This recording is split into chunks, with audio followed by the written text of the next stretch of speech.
بسم اللہ الرحمن الرحیم۔ دیکھیے، نام لے کے کفر بالطاغوت کرنا ہی ایمان خالص ہے، اور طاغوت کا کفر کرنا بہت ضروری ہے۔ یہی تو جنگ ہے، ہمیشہ یہی جنگ رہی ہے ایمانداروں کے درمیان اور کفر و شرک کے علمبرداروں کے درمیان۔ اور نام لیے بغیر کفر بالطاغوت کرنا ایسا ہی ہے جیسے کوئی کسی دشمن کے خلاف رپورٹ کرانے جائے تھانے میں، اور جب ایس ایچ او سے پوچھے کہ اس کا نام کیا ہے تو کہ نام لینا تو مناسب نہیں ہے بھائی، آپ بس رپورٹ لکھیں۔ وہ پوچھے کیا آپ تم جانتے ہو اس کو، مجرم کو جس نے تمہیں نقصان پہنچایا ہے یا تمہارے گھر کو لوٹا ہے، برباد کیا ہے؟ کہ ہاں جانتا تو ہوں۔ اس نے پھر بتاؤ اس کا کیا نام ہے؟ نام نہیں لوں گا بھائی۔ تو اس طرح کیسے کوئی دنیا کا مسئلہ نہیں چل سکتا ہے؟ تو لہٰذا ان کی نشاندہی بہت ضروری ہے۔ اور آج یہ والی آیت سورہ الانعام کی 65 نمبر جو آیت ہے، یہ پوری طرح اس امت مسلمہ کے اوپر خصوصی طور پر اور پوری زمین کے اوپر جتنے انسان ہیں ان کے اوپر یہ آیت بالکل ایک تلوار کی طرح لٹک رہی ہے، اور بہت بڑا ڈراوا ہے اس کے اندر۔ اللہ کے عذاب کی 3 شکلوں کا اس میں بیان ہے، اور اس انداز سے یہ بات بتائی جا رہی ہے انسانوں کو کہ ان کو بتاؤ، اے نبی ان کو بتا دو کہ اگر تم یہ بات نہیں مانتے ہو، یہ جو توحید کی دعوت اٹھی ہے، ایمان خالص کی دعوت اٹھی ہے، یہ تم ماننے کے لیے تیار نہیں ہو، یہ تمہیں اچھی نہیں لگتی ہے، ناگوار گزرتی ہے تمہارے مالک اور خالق کی بڑائی، کبریائی، داتائی، دستگیری، مشکل کشائی، حاجت روائی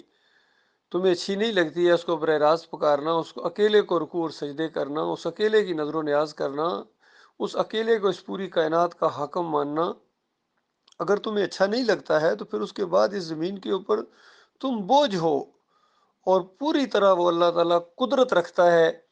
کہ تمہارے اوپر سے عذاب بھیجے تمہارے اوپر، یعنی پتھروں کی بارش کر دے اور طوفان لے آئے تمہارے اوپر، یا زمین کے نیچے سے، پاؤں سے نیچے سے یہ سیلاب آ جائیں، زلزلے آ کے زمین پھٹے اور فصلیں تباہ ہو جائیں۔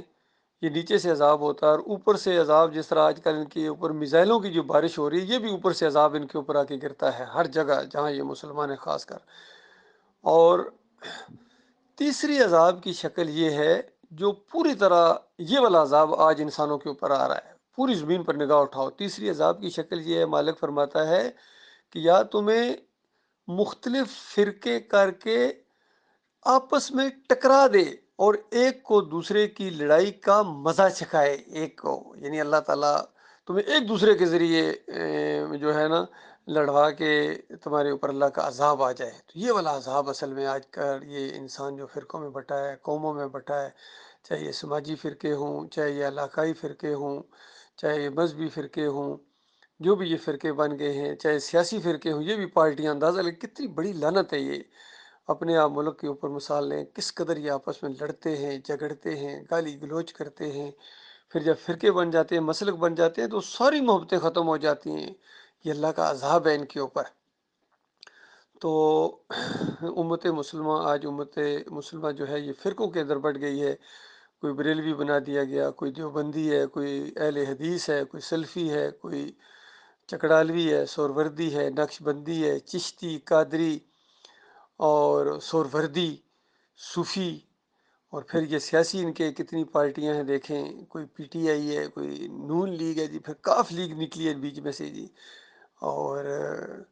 پھر اتنی اور زیادہ پارٹیاں ہیں کہ گنی بھی نہیں جا سکتی۔ ان مذہبی لوگوں کی اپنی پارٹیاں انہوں نے بنا کے بیچ میں متحدہ مجلس عمل ہے جی، یہ نظام مصطفیٰ لائیں گے جی۔ تو یہ سارے کے سارے جو ہے نا یہ گروپ بندیاں کر کے ایک دوسرے کے اوپر لان تان کرتے ہیں، یہ ان کے اوپر اللہ کا عذاب ہے ایک۔ اچھا دیکھیے کس طرح ایک دوسرے کو بے نقاب کرتا ہے، اس کے جرائم سامنے لاتا ہے کہ دیکھو یہ کتنے بڑے مجرم ہیں، یہ کرپشن انہوں نے کی ہے، یہ مال انہوں نے بیت المال سے لوٹا ہے، کفر و شرک کیا ہے انہوں نے، دیکھو یہ اس حرام کی کمائی کو انہوں نے اپنے بیت المال کے اندر ڈال رہے ہیں، یہ جو اوقاف کی کمائی ہے، مزاروں کی کمائی، مولویوں کی کمائی، یہ ساری کی ساری حرام اور ناجائز ہے۔ تو پھر جب دوسرے کی باری آتی ہے تو وہ اس کے جناب وہ لاتا ہے کہ اچھا تم اگر ہمیں چور ڈاکو کہتے ہو تو تم نے بھی تو اتنی قیمتی گھڑی چھپائی ہے، چرائی ہے نا وہاں سے۔ اچھا اس معاملے میں سارے ہیں، کوئی کم کوئی زیادہ، کوئی بھی آگے سے یہ نہیں کہتا ہے کہ غلطی ماننے کے لیے تیار نہیں ہے۔ ایک جب مجرم کو پکڑا جاتا ہے وہ کہتا ہے دیکھو فلاں نے بھی تو ایسے کیا تھا، فلاں نے اس وقت کیوں کیا تھا، وہ تم بتاؤ، اپنی بات کرو، تمہارے اندر جو یہ برائی ہے، چاہے عقیدے کی خرابیاں ہیں، تمہارا شرک واضح کیا جا رہا ہے، تمہارا کفر واضح کیا جا رہا ہے، اس کی وجہ سے تمہیں ہمیشہ کی آگ میں رہنا پڑے گا، تو اپنی بات پیچھے ہٹا کے دوسروں کی بات شروع کر دیتا ہے۔ تو یہ ہوا ہے اصل میں ان انسانوں کے اوپر، شیطان نے بالکل صحیح ہاتھ صاف کیا۔ اس نے کہا تھا میں ان کو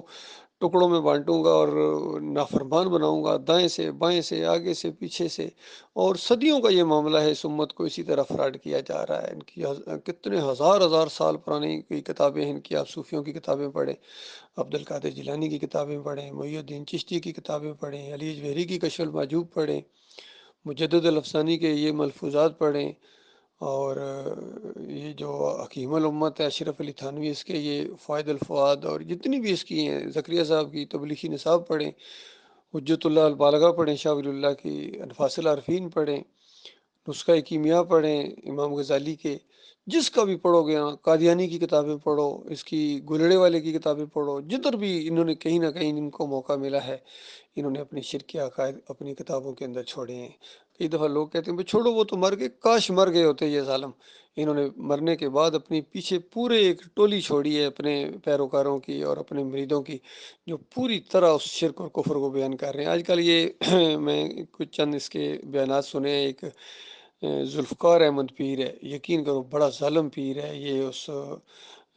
نصیر الدین کی طرح یہ پڑھا لکھا ہے چونکہ، تو اپنی کفریہ شرکیہ چیزوں کو اس طرح بیچ میں انجیکشن دیتا ہے جس طرح مٹھائی میں زہر دیا جاتا ہے، اور لوگوں کو پتہ بھی نہیں چلتا۔ خادم حسین رضوی نے دیکھیں کتنے شرکیہ عقیدے پھیلائے ہیں، علی انجینئر کتنے شرکیہ عقیدے پھیلا رہا ہے، توصیف الرحمن راشدی ہے، ربانی ہے، ہر اینگل سے، طارق جمیل کو دیکھو، طاہر القادری کو دیکھو، تقی عثمانی کو دیکھو، ڈاکٹر اسرار کی تقریریں سنو، وحدت الوجود صرف لکھو، ڈاکٹر اسرار دیکھ رہے کتنی شرکیہ واقعات اس کے آ جائیں گے۔ مودودی صاحب کی کتابوں کے اندر بھی، رسائل و مسائل سوم کے اندر کتنی شرکیہ باتیں ہیں، قبر پرستی ہے، اس سے کوئی نہیں بچا ہے۔ اس اندھیرے میں اگر کوئی شمع ایک روشن ہے تو وہ ڈاکٹر مسعود الدین عثمانی رحمۃ اللہ علیہ نے جو ان کا پوسٹ مارٹم کیا ہے نا، جو ان کا بڑا ڈاکٹر بھی تھے، ڈاکٹر ہر بندے کا اپنی فیلڈ میں ایک مزاج سا ہو جاتا ہے، تو وہ ڈاکٹر تھے چونکہ جب دینی فیلڈ میں آئے ہیں اور تعلیم حاصل کی ہے اور مطالعہ کیا انہوں نے، اور اس کے بعد کہتے ہیں میں، اور کئی دفعہ انہوں نے بتایا کہ میں بالکل نوجوانی کے عالم میں، جس طرح بالکل کہتے ہیں میں لڑکا سا تھا، میں نے یہ مالی قرآنی پڑھی اشرف علی تھانوی کی، تو اس کے اندر جو ایسے ایسے واقعات ہیں میں نے دیکھا کہ اگر حکیم الامت جو ہے تو امت کے ساتھ جو کچھ ہو رہا ہے یہ بالکل صحیح ہو رہا ہے، تو یہ اس وقت کی بات کہتے ہیں، اندازہ لگائیے۔ پھر اللہ نے ان کو توفیق دی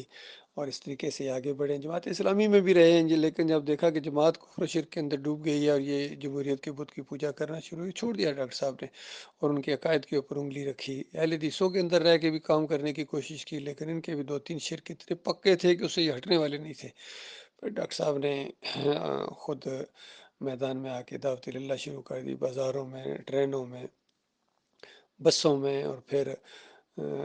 جتنے بھی یہ تھے طاغوت تھے ان کا نام لے کے پوری طرح ان کی لسٹ گویا شائع کر دی، ایمان خالص کس اول کے اندر، اور ایمان خالص کس دوم کے اندر، ان مولویوں اور مولویوں کا،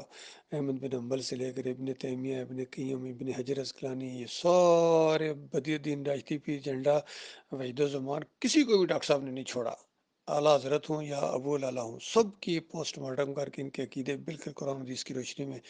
بیان کر دیے کہ دیکھو یہ ہیں تمہارے، اس وجہ سے ذلت اور خواری ہے تمہاری، جب تک ان کا کفر نہ کرو، ان کا انکار کرو اور قرآن کے اوپر ایمان لے اور آخری نبی محمد صلی اللہ علیہ وآلہ وسلم کی پیروی کرو، صحابہ کرام کے طریقے کے مطابق ان کے نقش قدم پر چلتے ہوئے دیکھنا، پھر وہی انقلاب آ جائے گا، اسلامی انقلاب آ جائے گا صحیح معنوں میں۔ باقی یہ ایرانی انقلاب کو تم اسلامی انقلاب کہتے ہو، کفر شرک کے دائیوں کو، تو اس انداز سے یہ بات ہے۔ اللہ کے بندو، یہی دعوت دینی اور ان کو بالکل ڈرانا بھی ہے کہ یہ بات نہیں مانو گے تو تمہارے اوپر یہ جو عذاب آ رہا نا، فرقہ پرستی کا، مسلک پرستی کا، یہ بہت بڑا عذاب ہے، اور ایک دوسرے کی مساجد تک ان کی محفوظ نہیں، وہاں جا کے بم دھماکے کرتے، ان کو ہوش ہی کو نہیں، اللہ کا ڈر ہی نہیں ہے ان کو۔ اور سیاسی لوگوں نے یہ جو کیا ہے، کس طرح پولیس کو استعمال کرتے ہیں، اپنے جو بیت المال ہے اس کو استعمال کرتے ہیں، کس قدر ملک کو انہوں نے لوٹ کے، اور پھر بھی ان کا پیٹ نہیں بھرا، پھر ان چور ڈاکوؤں کو پھر گھما پھرا کے پھر لے کے آتے ہیں۔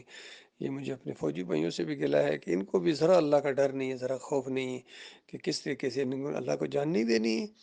کیونکہ کنٹرول ان کے پاس ہے، بالکل پوری طرح یہ چیز واضح ہے۔ تو جتنا بھی یہ شرک اور کفر ہو رہا ہے، افراتفری ہو رہی ہے، ناانصافیاں ہو رہی ہیں، ظلم اور زیادتیاں ہو رہی ہیں، سب کا وبال انہی لیڈروں کے اوپر پڑے گا، چاہے یہ سیاسی لیڈر ہوں، چاہے یہ مذہبی لیڈر ہوں، چاہے یہ عسکری لیڈر ہوں، اور بڑی مشکل میں یہ پڑ جائیں گے۔ مرنے کے بعد وہ آگ لگنے والی ہے جو بجائے نہیں بجھے گی، جہنم منہ کھلے ان کا انتظار کر رہی ہے۔ باقی اس جال سے جو بچا ہے شیطان سے، وہ اللہ کا شکر ادا کرے اور یہ دعوت جاری رکھے، دعوت دیں بھائی ہمارا اس کے علاوہ ہمارے پاس طاقت نہیں ہے، ہم یہی کچھ کر سکتے ہیں، زبان کھولیں ان کے خلاف۔ اور جو زبان نہیں کھولتے ہیں وہ گنگے شیطان بنے ہوئے ہیں۔ یہ مجرمانہ خاموشی ہوتی ہے کہ جب تک کوئی بات معلوم نہ ہو وہ اور بات ہوتی ہے، لیکن بات معلوم ہو جائے پھر انسان خاموش رہے، تو یہ بہت بڑی بدبختی ہے۔ اللہ تعالیٰ غور و فکر کرنے کی توفیق عطا فرمائے۔